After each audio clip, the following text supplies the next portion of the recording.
Hallo liebe Freunde der Füße. Ich habe euch ja gefragt, ob ihr Fragen habt an mich, und es sind ziemlich viele Fragen gekommen. Ich habe jetzt da einige Fragen ausgewählt, die werden wir jetzt mal durchgehen. Sind auch sehr interessante Fragen geworden, wo ich selber eigentlich so gut wie nie drauf gekommen wäre. Kommen wir zur ersten Frage. Überleben Pilzsporen im Nagellack? Das ist eine Frage, die sehr, sehr oft gestellt wird. Es wird immer verlangt, dass Studien gemacht, ob Studien gemacht worden sind, ob es irgendwelche Beweise gibt und ähnliches. Ich habe 10 Firmen angeschrieben, darunter die größten Firmen, die Nagellacke herstellen. Ich habe nur 4 Antworten retour gekriegt. 3 waren davon, nö, haben sie nicht, ich muss wen anderen fragen. Einzig und allein die Firma Bär hat mir eine sehr aufschlussreiche E-Mail zurückgeschrieben. Ich werde euch die E-Mail mal vorlesen. Sehr geehrte Frau Königsberger, eine interessante und wichtige Frage, die Sie hier stellen. Eine Studie zum Überleben von Pilzsporen im Nagellack hat Bär leider nicht durchgeführt. Durch die Zusammensetzung des Nagellacks kann sich ein Pilz allerdings darin nicht vermehren. Eine Endspore kann aber überleben. Diese könnte mit dem Pinsel dann übertragen werden. Da sich diese aber weiterhin im Lack und auf einem hoffentlich gesunden Nagel befindet, ist die Ansteckungswahrscheinlichkeit gering. Auf einem Nagel mit Pilzinfektion sollte grundsätzlich kein Lack aufgetragen werden. Daher sollte das Problem eigentlich nicht entstehen. Aber nicht immer kann man die Infektion sofort erkennen.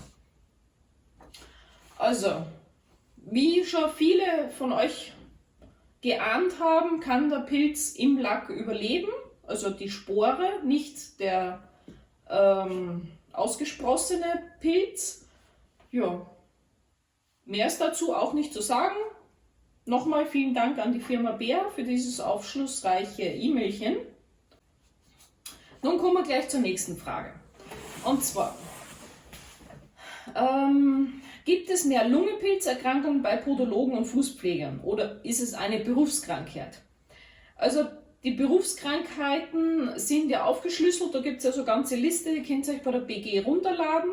Und da habe ich jetzt gefunden, die exogen allergische Alveolitis. Die exogen allergische Alveolitis ist eine allergisch bedingte Entzündung des Lungengewebes und der Alveolen durch das wiederholte Einatmen von organischen Partikeln. Schimmel, Vogelfedern, Holzstaub. Also das würde darunter fallen, das Ganze. Gut, Schimmel, ja, aber es ist auch Pilz. Mir ist jetzt nicht bekannt, dass Podologen oder Fußpflege jetzt vermehrt Pilzlungen haben oder Staublungen. Das Ganze beruht darauf höchstwahrscheinlich, weil wir ja das Arbeitsschutzgesetz haben. Und dieses Arbeitsschutzgesetz schreibt für uns Podologen und Fußpfleger vor, falls wir fräsen und mit Stäuben eben zu tun haben, ist eine FFP2-Maske zu tragen. Und das war schon immer so. Also Mundschutz sowieso, aber während des Schleifens sollte eine FFP2-Maske getragen werden. Dann, wie kann ein Podologe in Ausbildung Geld verdienen? Oh ja gut, das ist eigentlich ganz einfach. Der Podologe in Ausbildung kann sich als Fußpfleger anstellen lassen. Wenn jetzt eine kassenzugelassene podologische Praxis einen Podologen in Ausbildung hat, aber dieser Podologe in Ausbildung das Praktikum woanders macht, darf er in seiner Praxis, wo er geringfügig angestellt ist, nicht Heilmittelverordnungen abarbeiten. Ist kompliziert, ist aber so. Warum ist das Ganze so? Ein Podologe in Ausbildung hat noch nicht die fachliche Qualifikation, Heilmittelverordnungen abzuarbeiten.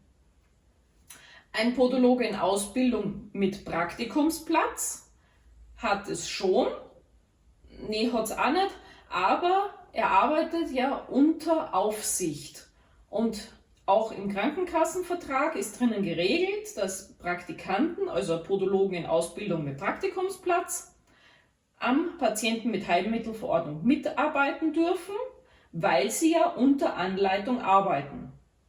Ist etwas verwirrend, aber das Ganze ist so. So, jetzt einmal andersrum. Würde man jetzt einen Podologen in Ausbildung einen Patienten mit Heilmittelverordnung geben, der was keinen Praktikumsplatz in der Praxis hat, sondern einfach nur als Fußpfleger dann angestellt ist, dann verstößt man gegen den Kassenvertrag. Ja, deswegen ist das Ganze etwas kompliziert. Falls das jetzt nicht aufschlussreich rübergekommen ist, schreibt es einfach unten in die Kommentare, dann schreibe ich euch das Ganze nochmal auf. Nächste Frage. Gibt es ein Unterschiedsmerkmale Psoriasis-Nagel, Pilznagel? Das ist eine sehr schwierige Frage. Psoriasis-Nägel und Pilznägel sehen sehr, sehr ähnlich aus. Eine 100%ige Diagnostik kann ja nur der Hautarzt machen mit dem Pilzabstrich. Und ja, so vom Auge her, man kann natürlich den Patienten abfragen, haben sie Psoriasis, haben sie Neurodermitis oder sonst irgendwelche Hauterkrankungen, da kann man das schon mal ausschließen, ja. Aber es gibt sogar Psoriasis-Nägel, die Pilz drinnen haben, also als Sekundärinfektion.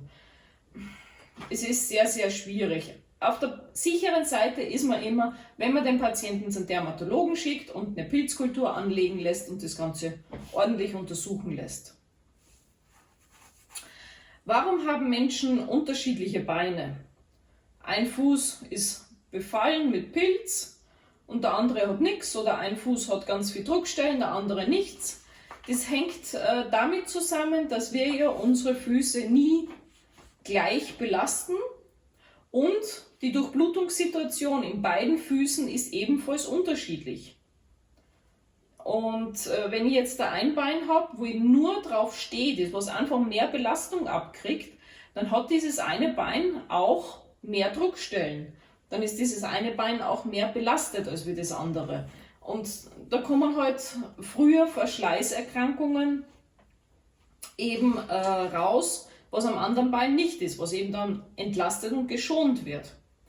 Bei den Pilzerkrankungen oder Pilzbefall vermute ich jetzt, dass es großteils an der mangelnden Durchblutung der Füße sein kann, weil wenn jetzt der Fuß nicht ordentlich durchblutet ist, dann kommt natürlich weniger Nährstoffe hin, der Nagel wächst langsamer, der Nagel wächst spröder vielleicht und dann kann sich ein Pilz besser einnisten.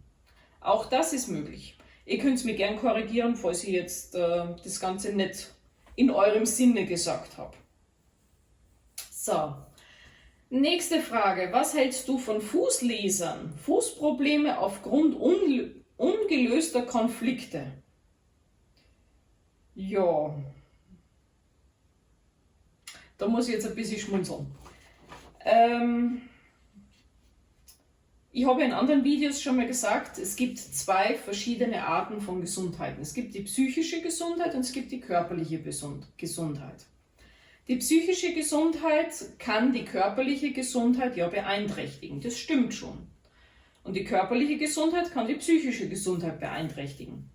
Das sieht man ganz stark bei Schmerzpatienten. Hat der Patient Schmerzen über einen langen Zeitraum, wird er psychisch sehr instabil.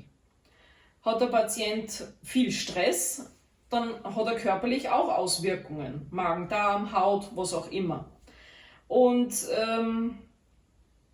ja, die Fußleser, ich habe mir das ein bisschen angeschaut im Internet und habe ein bisschen nachgelesen, was das alles sein soll. Es gibt ja da so eine eigene Sparte, wo man sogar aus den Händen lesen kann, welche Erkrankung kommt oder wie die Ohren stehen und welche Erkrankungen das sein können oder was das sein kann. Ja, es hat alles seine Daseinsberechtigung. Im Großen und Ganzen enthalte ich mich hier der Stimme. Ja, vielleicht ist eine von euch Fußleserin und kann hier in die Kommentare kurz was dazu schreiben. Ja, wie gesagt, es hat alles seine Daseinsberechtigung. Warum bekriegen sich Fußpfleger und Podologen immer? Tja, diese Frage ist auch eine sehr interessante Frage. Ich habe das auch schon ziemlich oft, habe ich mir das gefragt, vor allem in den sozialen Medien, aber wenn man genau schaut, es sind fast immer dieselben, was sie bekriegen, die was das Ganze hochbauschen dann und dann steigen nur ein paar mit ein und dann kriegt das alles so einen Twist nach oben und ja, Für mich ist es einfach so, dass diese Zwistigkeiten der zwei Berufe vollkommen unbegründet sind. Der Podologe kann nicht ohne einen Fußpfleger und der Fußpfleger nicht ohne einen Podologen. Es ist nun mal so, wenn es nach mir gehen würde, ich hätte beide Berufe zusammengelegt und hätte die Ausbildung der beiden Berufe auch zusammengelegt, damit dass die Fußpfleger wenigstens einen anatomischen Grundsatz haben, also eine Grundausbildung haben und nicht nach 2 Wochen schon auf die Leute losgelassen werden. Ja, aber ein guter Fußpfleger ist immer noch besser als ein schlechter Podologe. Ist so. Es gibt auch schlechte Fußpfleger, keine Frage. Ich finde, dass diese Zwistigkeiten von den beiden Fußpflegern und Podologen eigentlich ad acta gelegt werden sollten und gemeinsam am Ganzen arbeiten und nicht andauernd gegeneinander schießen. Wie gesagt, der eine kann nicht ohne den anderen.